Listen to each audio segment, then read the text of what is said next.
जय माता दी मित्रों, हमारे YouTube चैनल में आपका हार्दिक स्वागत है। आज मैं आपको हनुमान जी की एक साधना बताऊंगा और बहुत ही चमत्कारिक साधना है। इस साधना में आपको ऐसे ऐसे अनुभव होंगे ना कि ज़िंदगी में आपको किसी साधना में ऐसे अनुभव नहीं हुए होंगे। और हनुमान जी की ये शाबर मंत्र के द्वारा की जाने वाली साधना है।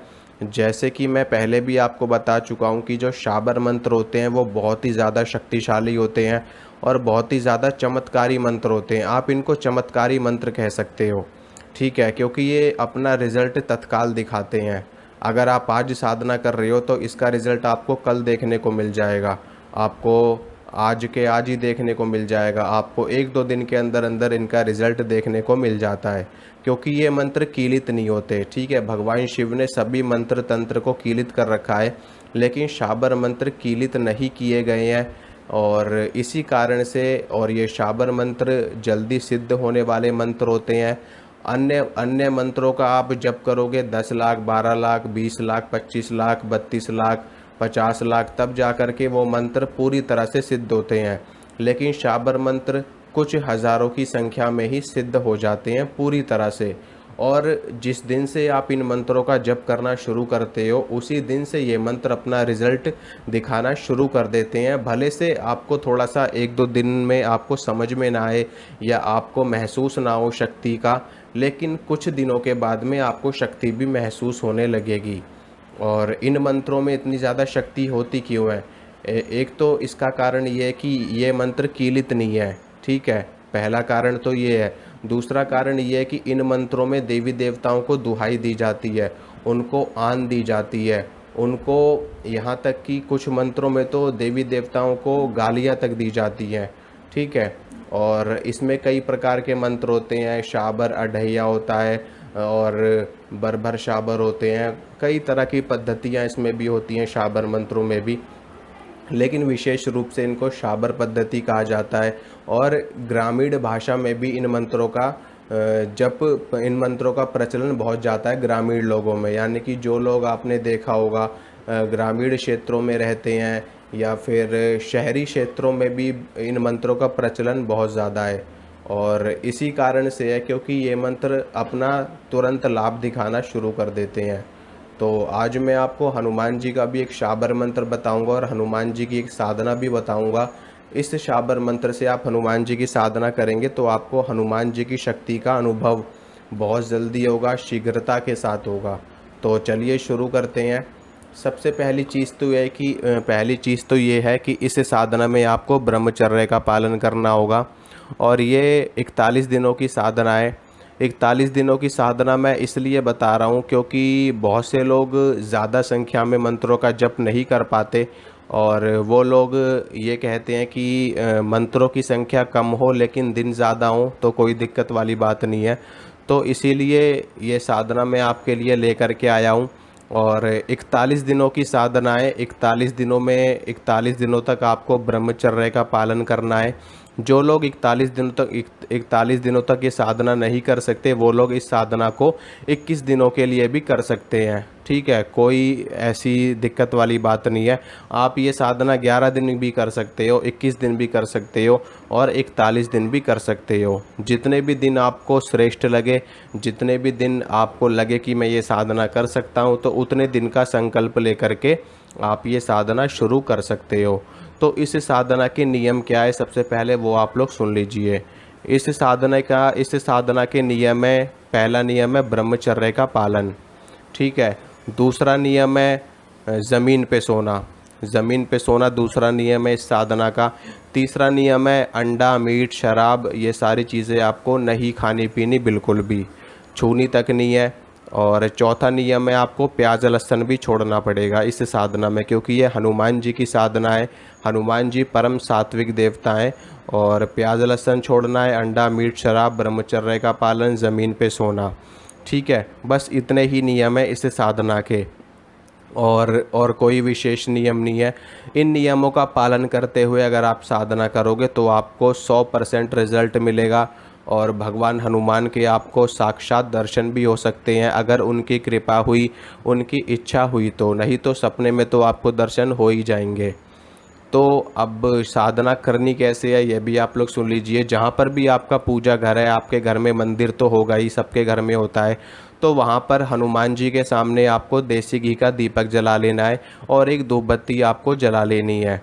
उसके बाद में हनुमान जी के सामने एक जल का लोटा रख देना, उसमें थोड़ा सा गंगा जल डाल देना और एक या दो बूंदी के लड्डू आप रख सकते हो। अगर लड्डू भी नहीं रख सकते तो गुड़ और चने, ठीक है, जो भुने हुए चने होते हैं वो, और साथ में देसी गुड़, ये आप लोग हनुमान जी को भोग दीजिए।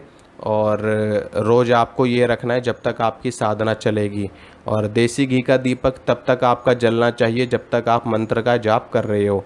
और ये साधना आप सुबह के वक्त भी कर सकते हो, शाम के वक्त भी कर सकते हो, रात के वक्त भी कर सकते हो, ब्रह्म मुहूर्त में भी कर सकते हो, निशीत काल में भी कर सकते हो, किसी भी काल में ये साधना कर सकते हो। बस आपको दोपहर के वक्त में ये साधना नहीं करनी है, ठीक है। सुबह शाम रात में किसी भी वक्त आप ये साधना कर सकते हो।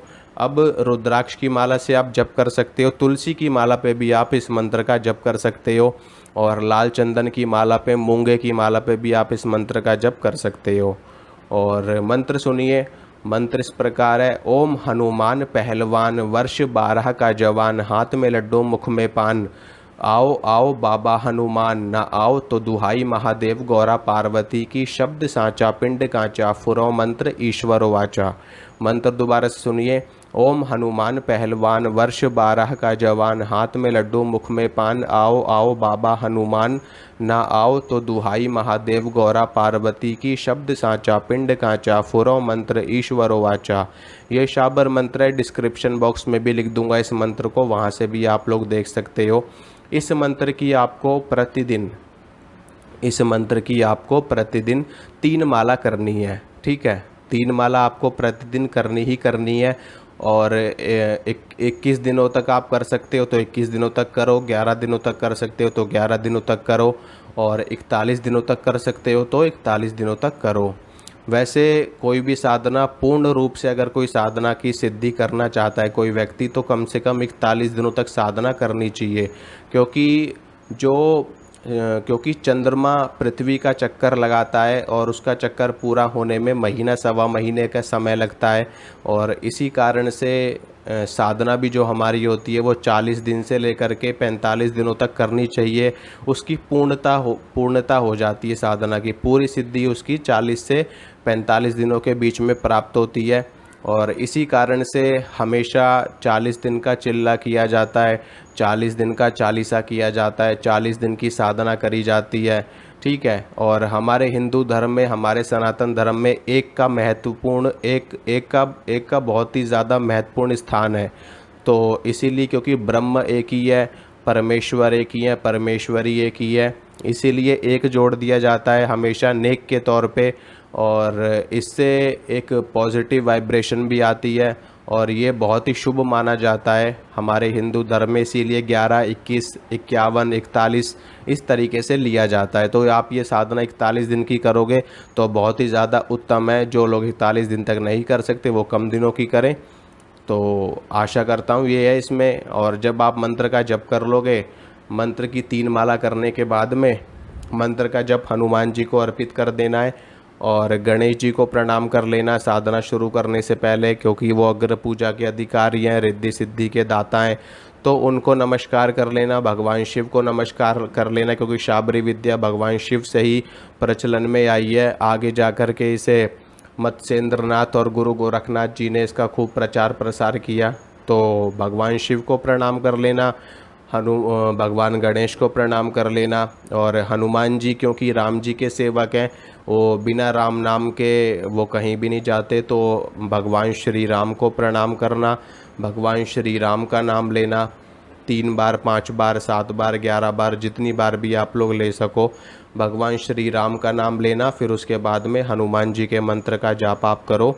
और जब आप हनुमान जी के मंत्र का जाप पूरा कर लो तो उसके बाद भी 2-4 बार राम जी के नाम ले लेना, जय श्री राम के नारे लगाना, जय जय श्री राम की उद्घोषणा करना। और उसके बाद में अपना जप हनुमान जी को समर्पित कर देना। इसी तरीके से रोज़ आपको साधना करनी है। विशेष रूप से ब्रह्मचर्य का पालन बहुत ज़रूरी है और सात्विक भोजन बहुत ज़रूरी है। इसमें भोजन आप कुछ भी करिए, कितना भी करिए, कोई आपत्ति वाली बात नहीं है। बस आपके भोजन में प्याज लहसुन नहीं होना चाहिए। बाकी अंडा मीट शराब तो बहुत दूर की बात है। ठीक है। और हनुमान जी को जो आप भोग अर्पित करोगे उसमें एक तुलसी का पत्ता अगर हो सके तो डाल देना, अगर नहीं भी डालोगे तो भी कोई दिक्कत नहीं है। बाकी सच्चे मन से साधना करना, सच्ची भावना से साधना करना, आपकी साधना अवश्य फलीभूत होगी। क्योंकि सच्चे मन से किया कार्य, सच्ची भावना से किया कार्य हमेशा सिद्ध होता है, हमेशा फलीभूत होता है। तो चलता हूँ दोस्तों, मिलूँगा आपसे अगली वीडियो में। वीडियो अच्छी लगी हो तो वीडियो को लाइक करना, वीडियो को शेयर करना, चैनल को सब्सक्राइब करना। मिलूँगा आपसे अगली वीडियो में। जय माता दी।